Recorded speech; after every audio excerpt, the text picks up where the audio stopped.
Ubundi iyi filimi The Drunken Master yasohotse mu 1978 isohoka directinzwe na Wu Ping. Isohoka iri mu bwoko bwa action na comedy. Umukinnyi wayo w'ibanze yari Jackie Chan. Iyi filimi yasohotse Jackie Chan ataragira izina rikomeye cyane muri sinema y'Abashinwa. Studio nyinshi zamuhaga script zo gukina, zamuhaga script zabaga zimeze nka scene za Bruce Lee. Mu gihe uyu Jackie nawe yashakaga kuzaza akina muri style yiwe kugira ngo abantu batazaza bavuga ko yiganye Bruce Lee. Nibwo yahise abona amahirwe, abona filimi yari igiye kumuhindurira ubuzima ariyo Drunken Master. Filimi yibandaga kuri comedy na action byose cyarimo.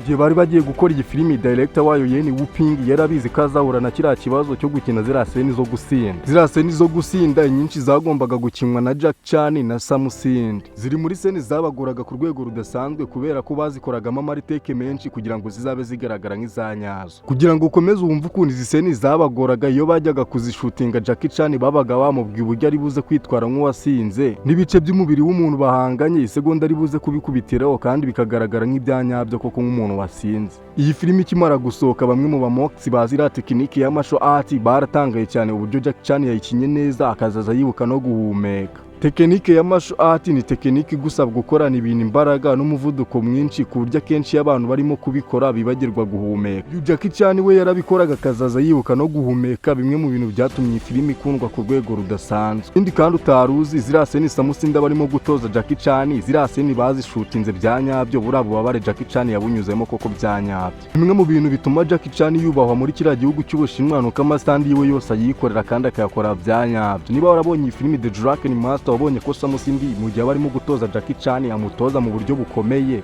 Hari n'abafata imigozi, hanyuma iyo migozi akayizirika no ku maboko ya Jackie Chan akamutoza mu buryo bugoranye cyane. Byanageraga kure uyu Samusindi akamukubita inki mu maso. Izi scene bazishutingaga bya nyabyo, nusoma kuri Wikipedia uraza kubibona. Hari igihe byabaga bafashe take mbi bikaba ngombwa ko bayisubiramo, uyu Jackie Chan agakomeza bigorerwamo. Gusa icyiza bino bintu byatanze umusaruro. Iyi filimi ikimara gusohoka, ziriya scene zose zabaga zigaragara nk'izanyazo koko. Gusa nabo byatumye filimi yabo itinda kuko uko bakomezaga bababaza Jackie Chan mu gufata ariya mashusho niko bamaraga n'ikindi gihe batarimo gushutinga andi mashusho. Ubu mu gihe bari barimo gufata ariya mashusho y'imirwano, Jackie Chan yaje kuvunika agace ko hasi hari ku kaguru ariko enko anavunika imbavu, bimwe mu bintu byatumye bahagarika gufata amashusho. Uriya mugabo ukina Riverine muri iyi filimi The Drunken Master, amazina ye nyakuri bamwita Fandarek. Bajya gukina iyi filimi bari baramubwiye uyu mugabo azatereka ubwanwa kugira ngo isura yiwe izabe igaragara nk'iteye ubwoba. Uyu mugabo kandi yari azi na taekwondo bya nyabyo, dore ko yari yarabaye champion muri uwo mwaka mu gihe bari barimo gukina iyi filimi. Uriya mugabo kubona abantu bari bazi kazi kurwana ku rwego ruri hejuru, niyo mpamvu muri iyi filimi bamuje na Jackie kugira ngo bazahangane. Tekiniki ya martial art izahure n'iya taekwondo, bimwe mu bintu byari gutuma ino filimi binjiriza akayabo kari hejuru. Kugira ngo iyi filimi izabe more dramatic cyane, uyu Jackie babanje kumukorera agaseni arimo kurwana n'uriya Fandarege, akamukubita byoroshye muri iriya migeri yiwe ya taekwondo. Imwe muri seni z'imirwano zaguranye ku rwego rudasanzwe muri iyi filimi ni iriya seni aho Jackie Chan aza kwihorera kuri uyu Fandarege. Nta migozi, nta CGI ndetse nta n'abastandida bo bari bahari, bayikoze bya nyabyo. Director w'iyi filimi yashakaga ko seni za nyuma zo muri iyi filimi zizaba zigaragara nk'izanyazo. Ibi byatumye iziteke za nyuma zibafata iminsi bagaruka bakazishutinga kugira ngo bazahitemo izizaba nziza arizo bazashyira muri filimi, uburyo abantu bazajya bagaruka bakareba iyi filimi bakanayirangiza. Iyi filimi ikimara gusohoka yaragiye irakundwa ku rwego rudasanzwe ku buryo yahise iba filimi ya mbere yinjije amafaranga menshi muri uwo mwaka w'1978. Tuvuga filimi yinjije amafaranga menshi wumve mu Bushinwa na Hong Kong. Mbere uko tuvuga iby'iyi filimi uburyo yinjije amafaranga ku rwego rudasanzwe, budget yayo yakoreshejwe hagati y'ibihumbi 130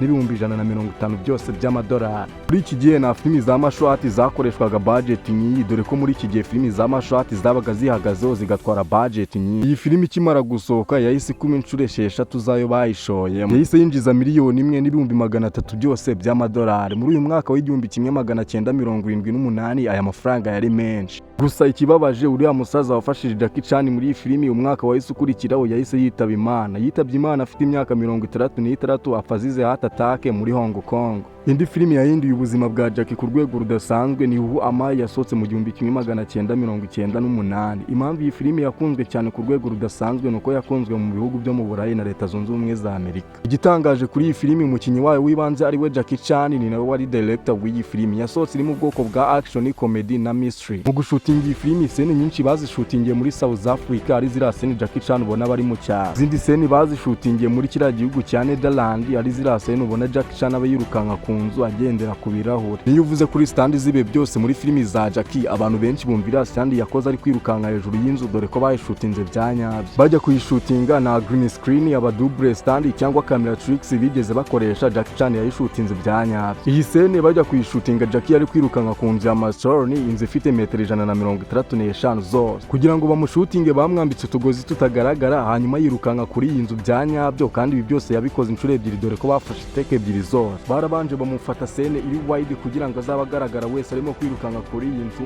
barangije bamufata n'indi iri closer kugira ngo n'ibice by'umubiri wiwe bizabe bigaragara byose. Ibi byose kandi Jackie Chan yabikoraga afite imyaka 44. Mu bintu byatumye ino filimi ikundwa ku rwego rudasanzwe ni muri ziriya scene za nyuma, aho yari arimo kurwana n'abagabo babiri bafite style zitandukanye. Umwe abakoresha capoeira, undi akoresha taekwondo, kandi Jackie Chan yagombaga gukora ibishoboka byose agahanduringa bano bagabo kari babiri. Mu gihe yabaga arimo kurwana nabo, yashyiragamo turiya tuntu twiwe twa komedi, bimwe mu bintu bituma filime ziwe zikundwa ku rwego rudasanzwe. Iyi filimi yagiye kurangira ikoresheje budget ya miliyoni 20, dore ko ikimara gusohoka yahise ikundwa ku rwego rudasanzwe nko mu bihugu byo mu Burayi, yahise yinjiza miliyoni 32 zose z'amadolari. Izi filimi tumajije kuvugaho ko ari ebyiri, ntabwo ushobora kumva ukuntu zahinduriye amateka uyu Jackie Chan ku rwego rudasanzwe. Nk'ubu iriya filimi twahereye The Dragon Master yamuhinduriye amateka, imwamamaza mu gihugu kiwe cy'Ubushinwa no muri Aziya. Hanyuma iyi Who Am I yamuzamuriye izina nko mu bihugu byo mu Burayi na Leta Zunze Ubumwe za Amerika. Ntuzigere ucika intege mu byo ukora byose. Reka nizere ko we twabanye muri kino kiganiro, waduhaye ubufasha, udukorera subscribe, kandi ibiganiro bigiye gusohoka ku bwinshi. Ndagushimiye cyane.